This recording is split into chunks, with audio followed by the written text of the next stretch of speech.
Bismillahirrahmanirrahim. Innal hamdalillah nahmaduhu wa nasta'inuhu wa nastaghfiruh wa na'udzu billahi min shururi anfusina wa min sayyiati a'malina. Man yahdihillahu fala mudhillalah wa may yudlil fala hadiyalah. Wa asyhadu an la ilaha illallah wahdahu la syarikalah wa asyhadu anna Muhammadan abduhu wa rasuluh. Ayah Bunda Indonesia, alhamdulillah kita sudah memasuki pertemuan ketiga dari sesi 1 ya. Topik kita tentang akil balik ya. Jadi kita masih di sesi 1, yaitu memahami akil balik ya. Bisa jadi ini menjadi sesi yang paling panjang gitu kira-kira ya, sebelum kita memasuki ke sesi selanjutnya. Nah, semoga Ayah Bunda Indonesia juga sudah ya mengikuti 2 video sebelumnya yang kita sudah mengupas tentang apa yang dihadapi putra-putri kita menjelang masa akil balik mereka ya. Dan satu hal yang penting adalah bahwa ketika mereka memasuki masa ini, bukan hanya 1-2 aspek yang berubah, namun banyak aspek yang berubah. Aspek biologis sedang berubah, aspek psikologis ya, circle pertemanan ya, kelompok-kelompok teman sebayanya juga sedang mengalami perubahan ya. Kemudian ya, aspek psikologis, cara pikirnya, cara pandang terhadap dirinya, cara pandang terhadap dunianya juga terus sedang mengalami perubahan.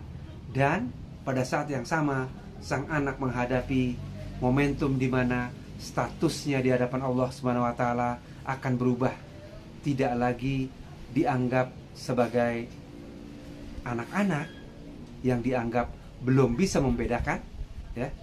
Namun mereka sudah jauh memasuki masa mumayyiz ya, dan memasuki masa di mana mereka sudah akan memiliki hak dan kewajiban yang sama dengan orang dewasa, di mana seharusnya atau di mana idealnya mereka di saat ini sudah semakin bisa membedakan mana yang baik, mana yang buruk, mana yang benar, mana yang salah, mana yang hak, mana yang batil, dan lain-lain ya.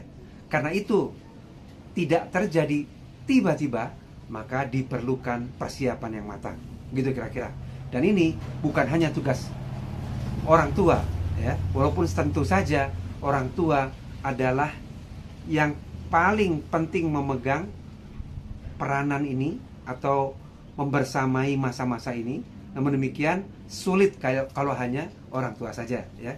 Butuhkan kolaborasi dengan madrasah, dengan sekolah, dengan institusi pendidikan lain-lainnya ya, untuk menyelenggarakan tarbiyah, taklim, dan ta'dibnya gitu ya. Walaupun sekali lagi orang tua ya yang memegang peranan penting dalam hal ini ya. Hal ini ditegaskan dalam Al-Quran ya, surat At-Tahrim. A'udzubillahi minasyaitonirrajim. Ya ayyuhallazina amanu qu anfusakum wa ahlikum nar ya. Semoga ayat ini ya menjadi pengingat bagi kita semua, ayat yang ditujukan pada orang-orang yang beriman ya, untuk menjaga dirinya dan keluarganya dari api neraka. Dan ayat ini dimulai dengan ajakan bagi para orang tua untuk menjaga dirinya dulu ya, baru kemudian anak-anaknya. Artinya kewajiban untuk menuntut ilmu itu tidak bisa kita lepaskan. Itu menjadi bagian dari keseharian kita. Terus thalabul ilmi ya. Apalagi menghadapi masa ini di mana perubahan itu terjadi. Sekali lagi, apakah menjelang 10, 12, 13, 15, 16 tahun yang berubah hanya fisik anak? Tidak ya. Pada momentum ini anak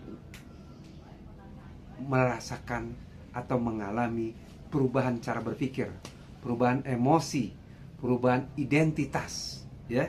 Kemudian relasinya juga semua berubah, dan sekali lagi tadi statusnya di hadapan Sang Kholik, Sang Pencipta ya. Jadi ada sekian perubahan yang belum tentu anak bisa menangani dengan baik, juga belum tentu orang tua bisa punya kepedulian yang maksimal pada momentum ini. Maka disinilah pentingnya, ya.